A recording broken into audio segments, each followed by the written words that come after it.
Thursday of the second week in Ordinary Time. A reading from the first book of Samuel. When David and Saul approached, on David's return after slaying the Philistine, women came out from each of the cities of Israel to meet King Saul, singing and dancing with tambourines, joyful songs, and sistrums. The women played and sang, "Saul has slain his thousands, and David his 10,000s." Saul was very angry and resentful of the song, for he thought, "They give David 10,000s, but only thousands to me. All that remains for him is the kingship." And from that day on, Saul was jealous of David. Saul discussed his intention of killing David with his son Jonathan and with all his servants. But Saul's son Jonathan, who was very fond of David, told him, "My father Saul is trying to kill you. Therefore, please be on your guard tomorrow morning. Get out of sight and remain in hiding.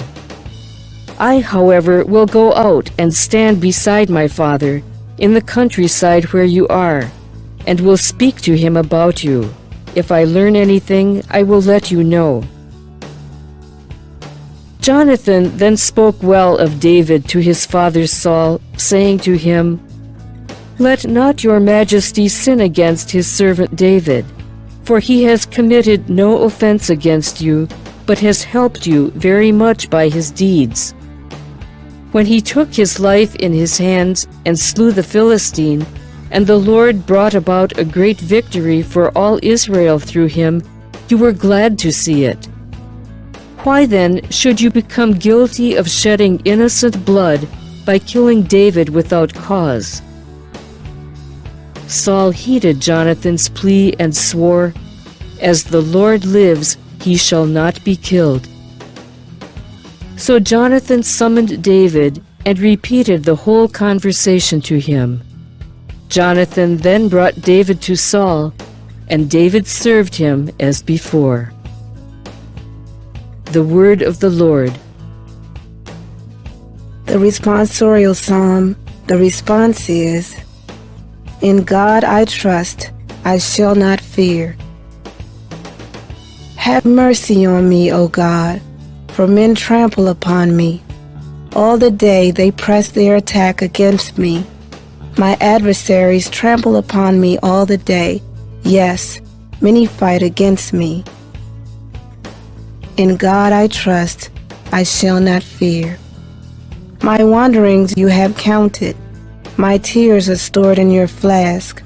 Are they not recorded in your book? Then do my enemies turn back when I call upon you. In God I trust, I shall not fear. Now I know that God is with me, in God in whose promise I glory. In God I trust without fear. What can flesh do against me? In God I trust, I shall not fear. I am bound, O God, by vows to you. Your thank offerings I will fulfill. You have rescued me from death, my feet too from stumbling, that I may walk before God in the light of the living. In God I trust, I shall not fear.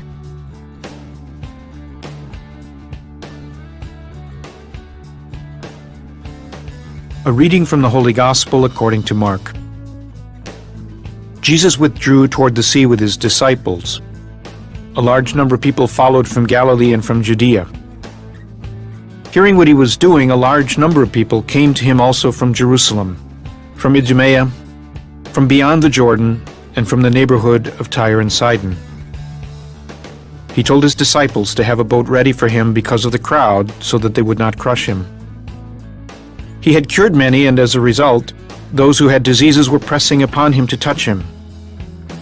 And whenever unclean spirits saw him, they would fall down before him and shout, "You are the Son of God." He warned them sternly not to make him known. The Gospel of the Lord.